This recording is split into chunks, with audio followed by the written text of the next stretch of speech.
तमाम दोस्तों को मेरा यानी ज़ाकिर मलिक भलीसी का आदाब व सलाम।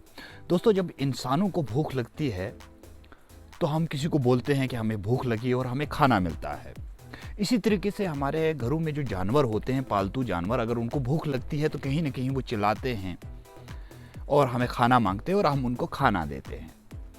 लेकिन हमारे इस माहौल में, हमारे इस एनवायरनमेंट में कुछ ऐसे भी जानवर हैं, कुछ ऐसे भी चरिंद परिंद हैं जो बेज़बान हैं, और बेज़बान होने के साथ साथ वो हमसे खाना नहीं मांगते हैं। आप देख रहे होंगे मेरे आसपास बहुत सारी बर्फ़ जो है वो जमी हुई है। इस बर्फ़ के मौसम में पूरी ज़मीन जो है वो इस बर्फ़ से ढकी रहती है, और ऐसे में परिंदे होते हैं जो हमारे इन इलाकों में रहते हैं, वो अपना खाना जो है वो नहीं ढूंढ पाते हैं। उसकी वजह ये होती है कि हमारी इस ज़मीन के ऊपर सफ़ेद चादर बिछ जाती है इस बर्फ़बारी की वजह से।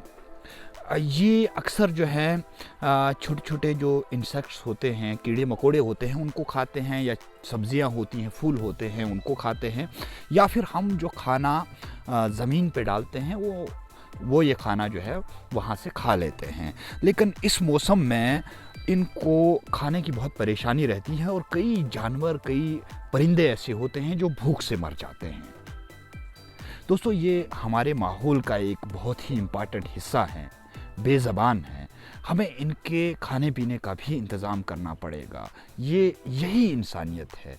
हर इंसान का ये फ़र्ज़ है कि वो अपने आसपास के माहौल में रहने वाले जानवरों का और जो चरिंदे परिंदे हैं उनका भी ख्याल रखे।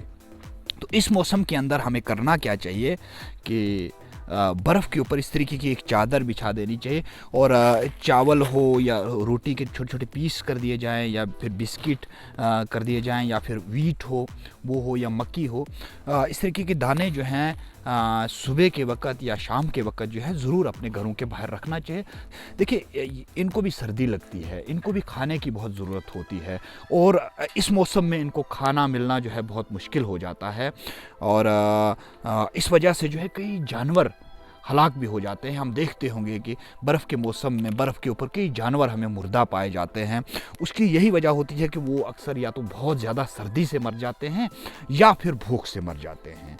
तो कहीं न कहीं इन बेज़बान परिंदों का भी हमें ख्याल रखना पड़ेगा, और अपने आसपास इस तरीके से जो है वो चावल, आटा जो भी है, रोटी वगैरह जो है ये ज़रूर जो है डालना चाहिए। इस विंटर्स के अंदर बहुत सारे परिंदे ऐसे होते हैं जो माइग्रेशन करते हैं, लेकिन जिन परिंदों ने माइग्रेशन की वो तो कहीं न कहीं बच भी जाते हैं, लेकिन जो परिंदे यहीं रह जाते हैं वो जो है नहीं बच पाते हैं इस विंटर के मौसम में, और उन्हें खुराक की बहुत ज़्यादा ज़रूरत होती है, अपने जिस्म को और ज़्यादा एनर्जी देने की ज़रूरत होती है ताकि वो थोड़ा सा वार्म रह पाएँ और ज़िंदा बच पाएँ। देखिए, मैं तमाम जितने लोग इस वीडियो को देख रहे हैं उन तमाम से गुजारिश करूँगा कि इसी तरीके से हमें इन परिंदों का भी ख्याल रखना चाहिए, और अपने इंसान होने का मुज़ाहिरा हमें करना चाहिए।